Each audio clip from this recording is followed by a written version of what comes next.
안녕하십니까. 조선일보 경제부의 박사기자 방현철입니다.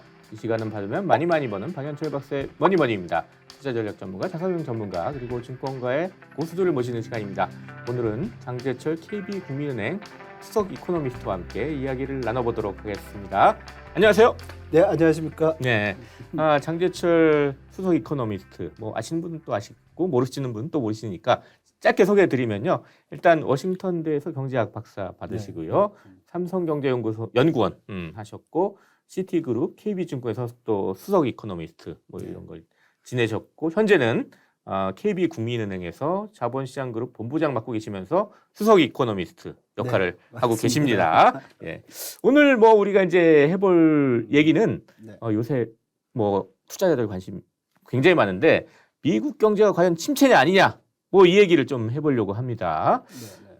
일단 미국이 1분기, 2분기 해가지고 소위 이제 마이너스 성장을 했어요. 그러다 보니까 2분기 연속 마이너스 성장하면 침체라고 이렇게 보통 얘기한다고 월가에서 얘기하잖아요. 네. 그래서 침체라고 얘기하는 사람들도 많은데 또 아니다 이렇게 얘기해서 상당히 헷갈린단 말이에요. 그래서 이걸 어떻게 봐야 되는지 그거부터 좀 해보도록 하겠습니다. 네, 경제를 이제 분석하고 또 결과를 내는 데는 사실 시간이 많이 걸립니다. 네. 보통 우리가 데이터가 나오는 게 생산 데이터는 한 달이 걸리고 또 GDP 데이터는 또 한 분기가 걸리고. 분기별로 발표를 하죠. 근데 시장은 사실 아주 빠른 어떤 결정을 원하는 거죠. 지금 상황이 침체냐 아니냐. 그러니까 시장에서는 소위 말해서 그때까지 나온 데이터 중에서 큰 데이터, GDP 데이터가 전기 대비 2분기 연속 마이너스 성장을 한다, 역성장을 한다. 그러면 우리 그냥 그걸 테크니컬 리세션, 기술적 경기 침체라고 얘기하자. 그렇게 이제 정의를 했기 때문에 정의상 2분기 연속 마이너스 성장을 했기 때문에 경기 침체는 맞습니다. 그렇지만 경제학에서 경기 침체의 어떤 정의는 굉장히 광범위한 경제 변수들이 상당히 부진함을 겪을 때, 그러니까 예를 들면 실업률이 상당히 높은 수준으로 올라가고 성장률도 많이 떨어지고 생산도 위축이 되고 이러한 현상이 아주 광범위하게 일어나는 현상을 겪어야 되는데 지금 경기 침체가 아니라는 사람은 단지 성장률만 2분기 연속 마이너스지 아직 그런 것 같지 않다. 왜냐하면 실업률이 미국 같은 경우에는 지난 7월 달에 3.5%입니다. 거의 50년 만에 가장 낮은 수준. 낮은 수준이죠. 그리고 의회 예산국이라고 할까요? CBO가 얘기하는 경제에서 어떻게 보면 정상적으로 생각하는 실업률이 4.2%예요. 그것보다 0.7%포인트나 낮으니까 고용시장이 이렇게 뜨거운데 경기 침체의 가장 큰 현상인 실업 아니면 실업자가 많지 않다. 그러니까 아직 침체 아니다 이렇게 판단을 하는 것이죠. 보통 미국의 경기 침체는 전미경제연구소라고 NBER이라는 기관에서 공식적으로 발표를 합니다. 판단을 하는 거죠. 그렇죠. 여러 가지 변수를 봐가지고 근데 그것이 통상 경기 침체가 시작이 되고 7, 8개월 아니면 9개월이 지나서 발표를 합니다. 그러니까 만약에 2분기에 미국 경제가 침체에 빠졌다 그러면 빠르면 내년 초에 NBER이 이제 경기 침체다 얘기를 하는 거죠. 아직 멀었네요. 그렇죠. 근데 문제는 이미 침체인데 그때 가서 침체라고 얘기를 하면 어쩌면 경기가 성급하면 리바운드 할 수도 있겠죠. 그래서 이제 시장이 굉장히 혼란스러워하는 상황입니다. 실제 파월 미 연준 의장이나 이제 제닛 옐런 미 재무장관 같은 경우에는 고용 시장이 상당히 좋다. 그렇기 때문에 침체 아니다라고 주장을 하는데 이 방금 말씀하셨듯이 또 고용이 괜찮다면 또 침체 아니라고 생각할 수도 있잖아요. 요건 어떻게 봐야 되는 거예요? 그러니까 그게 상당히 어렵습니다. 그러니까 고용이 좋다, 안 좋다 이런 얘기를 이제 우리가 할 수 있는 근거는 아까 말씀드렸던 경제에서 정상적으로 생각하는 이 정도 실업률은 돼야 돼. 그리고 이 정도 실업률 미치면은 좀 경기가 안 좋은 거야. 이렇게 얘기할 수 있는 게 이제 자연 실업률이라고 우리가 정의를 하는 게 있습니다. 이 자료를 보시면 이 미국 실업률이 낮다고 경기 침체가 아니라는 점은 아니다. 왜냐하면 실업률이 낮아도 경기 침체일 수 있다. 그렇죠. 왜냐하면 실업률이라는 그 지표 자체는 노동시장의 지표고요. 노동시장의 지표는 약간 후행을 합니다. 그러니까 경기가 나빠지면은 이 나빠진 거를 좀 늦게 반영한다는 네. 거죠. 네. 그렇다 보니까 이 표에서 보시다시피 그 1948년 이후 12번의 현재까지 지난 코로나 위기 있었을 때의 리세션까지 약 한 12번의 경기 침체 기간이 있었는데 그중에서 9번의 경기 침체 기간에서 네. 그러니까 경기 침체가 시작할 때 9번, 음. 12번에서 9번의 그 경기 침체 시작 시점에서 실업률이 음. 상당히 낮았다는 음. 겁니다. 그러니까 지금 시작 국면일 수도 있겠네요. 그러니까. 그렇죠. 예. 그러니까 지금 실업률이 낮다는 것은 음. 어쩌면 지난해 말이나 아니면 올 초에 경기 좋았던 것들을 늦게 반영하는 그런 것이고 어쩌면 이제 지금이 경기 침체라 그러면 앞으로 갈수록 실업률은 더 올라갈 수가 있겠죠. 그래서 향후에 미국 경제뿐만 아니라 모든 주요국의 경제에 있어서 경기가 이제 좋아지냐 나빠지냐를 네. 판단할 때 우리가 실업률 데이터를 보는 이유가 거기에 있다고 볼 수가 있습니다. 그렇다면 장재철 이 박사님은 지금 미국 경제 어떤 모습이고 이걸 침체라고 봐야 되는지 안 봐야 되는지 그것도 좀 말씀을 해주시고 그렇게 본다면 만약 침체라고 본다면 이게 언제까지 이어질 것인지 뭐 이런 생각들 좀 말씀해 주셨으면 좋겠습니다. 예, 지금 전망을 하기 위해서는 여러 가지 이제 방법론을 쓸 수가 있습니다. 그래서 이제 일단은 이제 경제 전망을 하는 거고요. 예. 그러니까 지금 1분기가 전기 대비 마이너스 1.9% 그리고 2분기가 마이너스 0.9에서 0.6을 수정이 됐죠. 수정됐어요. 그럼 3분기가 이제 어떻게 되겠느냐? 보통 이제 경기가 나빠진다 그러면 전기 대비 계속 나빠져야 되잖아요. 근데 지금 7월 달까지 나온 미국 데이터들을 보면 그렇지가 않아요. 생산도 괜찮고 소비도 괜찮고 오히려 실업률은 아까 박사님 말씀하신 대로 3.5까지 떨어졌고 예. 취업자 수도 계속 이제 좋은 상황을 유지하고 잡 오프닝도 상당히 견고한 그 숫자를 보여주고 있고 그래서 미 연준 중에 하나인 아틀란타 연준이 GDP 나오라고 GDP 속보치를 계속 발표를 해요. 매주. 거의 실시간으로 이제 그렇죠. GDP를 거의 실시간으로 계산한 하죠. 거죠. 근데 그 3분기 성장률이 뭐 처음에 좀 높게 시작했다 떨어지고 있지만 아직까지는 플러스예요. 네. 전기 대비 플러스. 그러니까 경기가 다시 전기 대비로 리바운드 한다는 얘기죠. 그래서 이런 부분들을 좀 고려해서 보면은 제가 볼 때는 올해 4분기 정도가 고점이고 그리고 저점은 내년도 2분기 정도 되지 않을까. 2분기, 3분기, 2분기 정도, 3분기 정도 될 거로 보고 그다음부터 좀 리바운드하는 그런 모습을 보일 거로 합니다.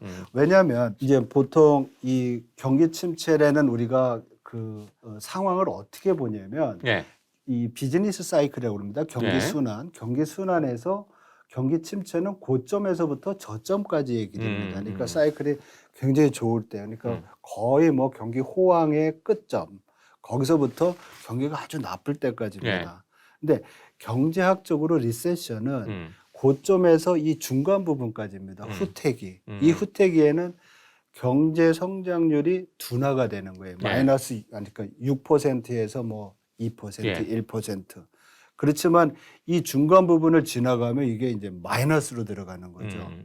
그래서 이제 우리가 디프레션이라고 얘기하는데 그런 부분입니다. 그래서 고점부터 저점까지의 기간인데 보통 그 우리가 그 이 비즈니스 사이클과 그 금융 시장에서의 사이클을 좀 구분해서 보면 이 그림에서 보는 것처럼 주가가 먼저 고점을 치고요. 그 다음에 국고채 금리가 그 다음에 따라오고 그 다음에 이제 경기 고점이 옵니다. 이게 어떻게 보면 지난 여러 번의 미국 경기 순환 사이클에서 나타난 현상이라고 볼 수가 있어요. 그래서 우리가 요거를 좀 한번 기억해 볼 필요가 있고요. 또 다른 하나는 경기 순환은 그런 상황이고 저희들이 경기가 진짜 침체에 빠지냐 안 빠지냐를 또 경제 어떤 확률 모형으로 추정을 할 수가 있어요. 이 자료에서 보면 저희들이 이제 매월 이제 분석을 하는 미국의 리세션 경기 침체 진입 확률을 구합니다. 이 그림을 자료를 보시면 2023년 4월부터 3월, 4월, 6월 이럴 때 경기 침체 확률이 막 올라갑니다. 그 얘기는 앞으로 내년도 1분기 말이나 2분기 정도에 경기 침체에 들어갈 확률이 상당히 높다라는 거죠. 네. 이 트리거 레벨이 20%인데 그때부터 3월부터 올라갔다는 겁니다. 네. 근데 이 자료를 보시면 이 모델이 굉장히 정확도가 높습니다. 그래서 이 모델과 이전의 그 경기 순환과 또 그 금융시장의 사이클을 같이 엮어서 이제 전망을 해보면 네. 지금 주가 고점이 올해 1분기였고요. 미국이요? 네. 미국이요. 네. 그리고 우리 또 미국의 국채금리 고점이 2분기였습니다. 예. 그리고 지금 나타나고 있는 경기 침체 모형의 그 침체 시점, 내년도 뭐 1분기 이 정도를 우리가 1분기, 2분기 정도를 생각을 한다고 하면 아마도 경기 침체가 우리가 시작되는 시점이 2분기라고 하면 금융시장에서의 저점 아니면 뭐 금리 고점 이런 걸 다 비교해서 평가를 해본다고 하면 네. 비즈니스 사이클은 경기 침체는 아마도 올해 4분기 정도에서 이제 4분기 말 정도에서 시작하지 않을까.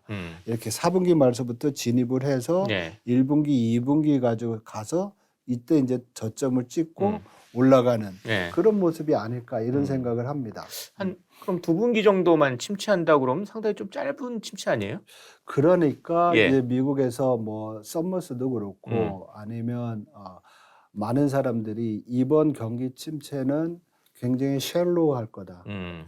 낮은 침체의 정도가 낮지만 어쩌면 저희들이 생각하는 것처럼 짧을 수도 있고 길을 수도 있다. 그거는 앞으로의 어떤 그 뭐 여러 가지 불확실한 요인들 사실 우리가 뭐 우크라이나 러시아 전쟁이라든지 미국 중국의 갑작스러운 어떤 금리의 어떤 뭐라 그럴까요? 그 인하 이런 거는 사실 생각을 못 했었거든요. 네. 아니면 생각을 했더라도 한 분기 정도는 좀 더 늦게 올 거로 생각을 했었는데 이런 현상들이 늘어날 때는 좀 길어질 수도 있죠. 그렇지만 저 개인적인 생각으로는 이번 경기 침체가 상대적으로 좀 짧을 수 있고 낮을 수 있는 이유는 아까도 말씀드렸지만은 노동시장 자체가 상당히 견고해서 경기의 어떤 침체를 유발을 하지만 이것이 경기 침체를 더 악화시킬 정도로 가지는 않을 것이다 이렇게 보고요.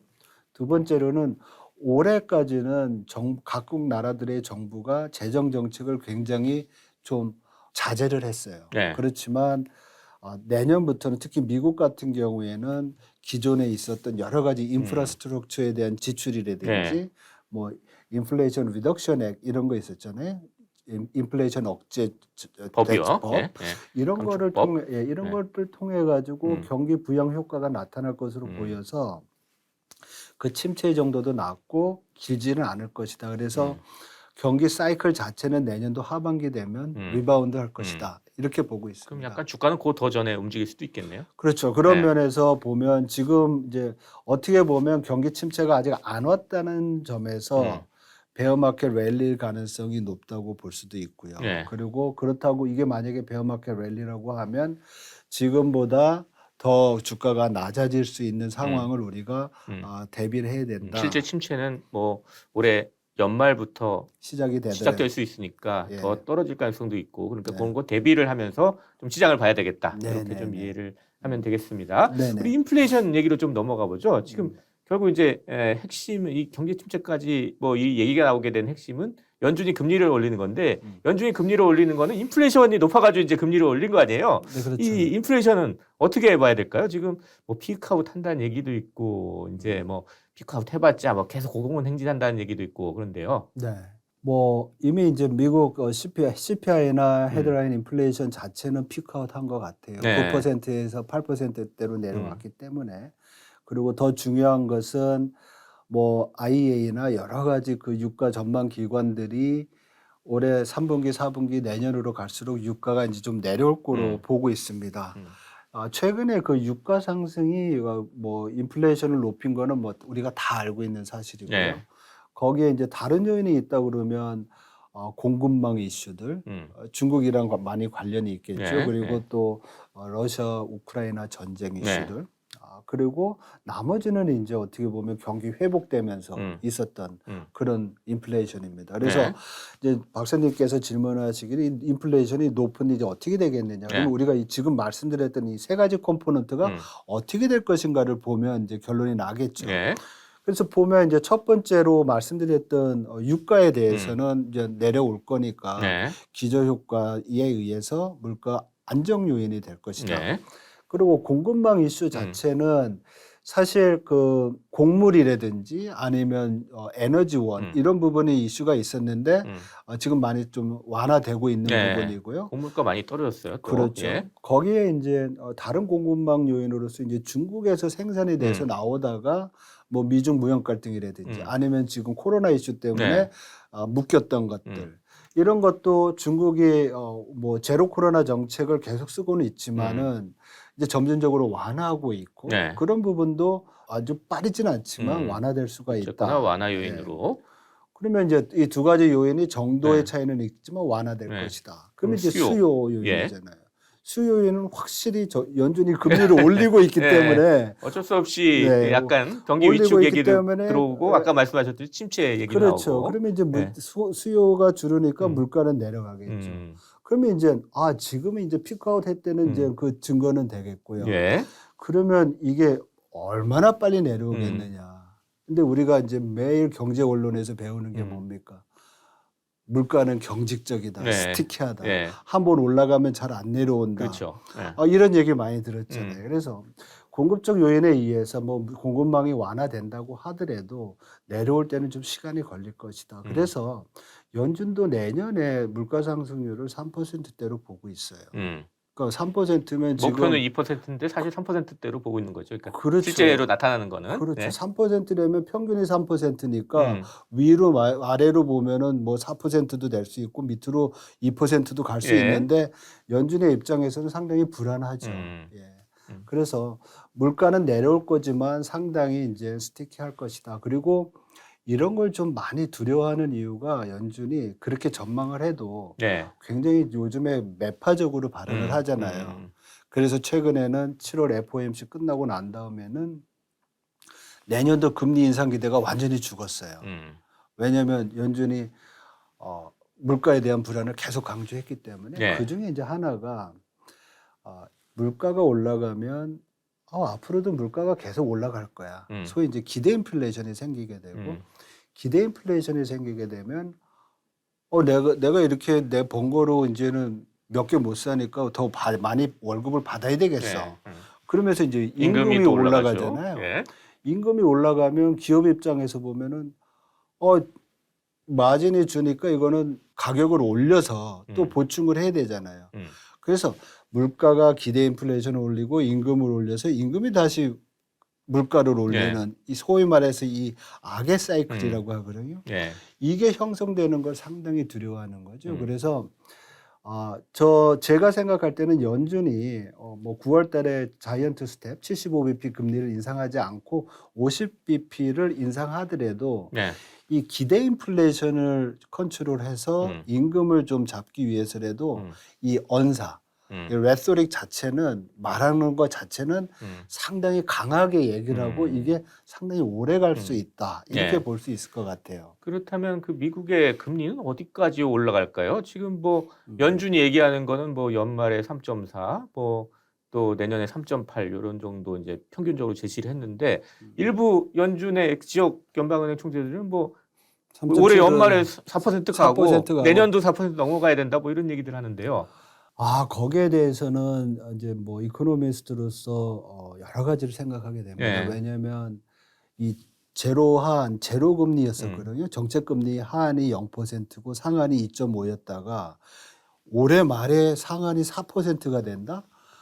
그러면 1년 사이에 375bp, 3.75% 포인트가 올라간 거예요. 예. 그러니까 이게 만약에 그냥 우리 대출 금리로 그냥 정가가 된다.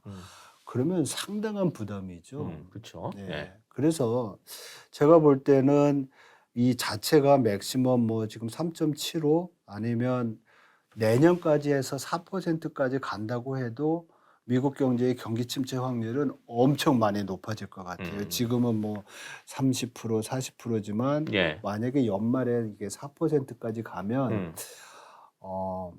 뭐 경기 침체의 어떤 깊이나 음. 길이가 더 길어질 수 있어서 예. 연준이 이제 7월 FOMC 그 의사록 통화정책 의사록에서 얘기했던 음.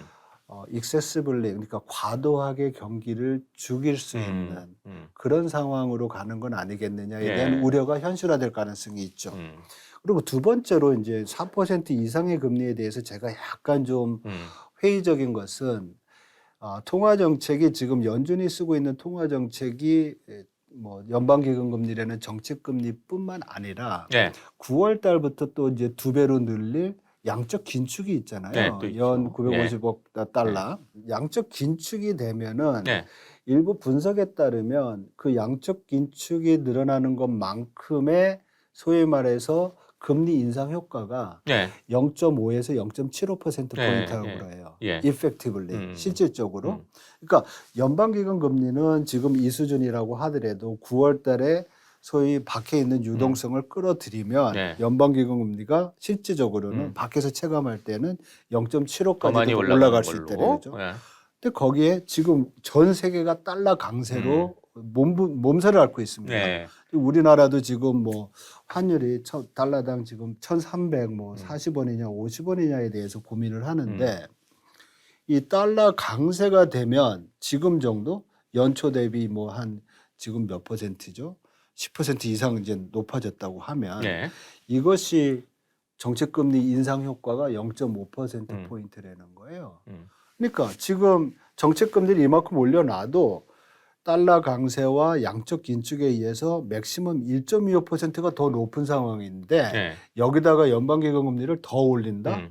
그렇게 되면 달러는 더 강세가 될 수가 있고 더 긴축적으로 되는 거죠. 예. 그래서 제가 볼 때는 연준이 9월 FOMC 이후부터는 숨고르기를 하지만 이 기자회견이나 아니면 어떤 뭐 여러 가지 연설 이런 데서 상당히 그 레토릭 언사로서는 말로는 세게 하고 말로는 세게 해서 예. 좀 기를 죽이려고 하는 그런 모습을 보이지 않겠느냐. 실제로는 그렇게 많이 안 올릴 수도 있다. 말로는 세게 하면서. 그렇죠. 예. 왜냐면 소위 말해서 경제를 이거 결국은 죽였다 살리자는 얘기인데 네. 완전히 죽일 수도 있으니까 조심하지 않겠나 이런 생각을 해봅니다. 오늘 이제 장재철 수석 이코노미스트와 함께 이제 미국 경제 침체인가 아닌가 뭐 이런 얘기부터 시작해서 인플레이션 얘기 또 연준이 금리를 어떻게 올릴까 이런 얘기까지 해봤는데 너무 약간 우울한 것 같아가지고 마지막 질문은요.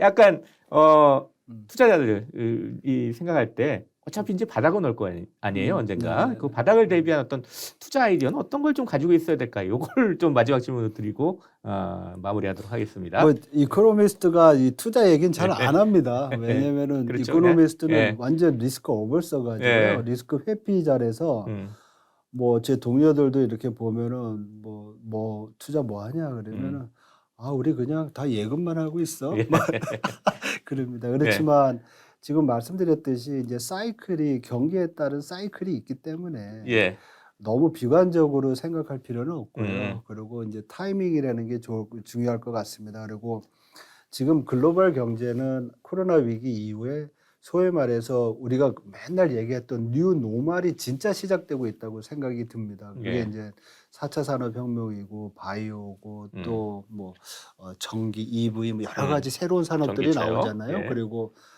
넷제로 탄소, 탈탄소에 따른 또 새로운 에너지 또 정책들이 있기 때문에 우리가 어떤 산업에 대해서 어떤 식으로 투자를 할지, 하여튼 타이밍이 무엇인지 이런 데에 대한 어떤 결정이 필요할 것 같고요. 또한 지금 굉장히 달러가 강세입니다. 그래서 그 얘기는 또 다른 통화들은 상대적으로 과도하게 약세가 됐다는 점도 있으니까 여러 가지를 우리가 좀 더 복합적으로 생각해야 될 것 같습니다. 네. 이것저것 좀 많이 좀 생각을 해봐야 되는 시점인 것 같습니다. 네. 자, 이렇게 해서 방현철 박사의 머니머니 장재철 KB국민은행 수석 이코노미스트와 함께 미국은 침체인가 아닌가 이거에 대해서 얘기를 나눠봤습니다. 마지막으로 저희 시청자 구독자 여러분께 짧게 마무리 인사 부탁드리겠습니다. 네, 상황이 상당히 이제 어려운 상황이라고도 볼 수 있습니다. 최근에 주식시장이 좀 활기를 띠면서 상반기에 있었던 어떤 굉장히 이제 침체됐던 분위기가 좀 많이 사라진 부분도 있지만 경제 펀더멘탈 면에서 보면 아직까지 불안하고 말씀드렸듯이 경기 침체가 오고 있다는 징후가 굉장히 많습니다. 그래서 이러한 것들에 대해서 준비를 좀 해야 될 수 있는 그런 시점이라고 생각을 하고요. 또 뭐 여러 가지 이제 이런 거에 대해서 생각을 가지고 있는데 이렇게 초대해 주셔가지고 네. 방 박사님이랑 같이 얘기를 나눠서 상당히 즐겁게 네. 진행을 했습니다. 고맙습니다. 예, 감사합니다. 지금까지 함께해 주신 장재철 KB국민은행 수석 이코노미스트 그리고 저는 조선일보경제부의 박사기자 방현철이었습니다. 그럼 다음 시간에 또 뵙도록 하겠습니다. 감사합니다. 네, 감사합니다.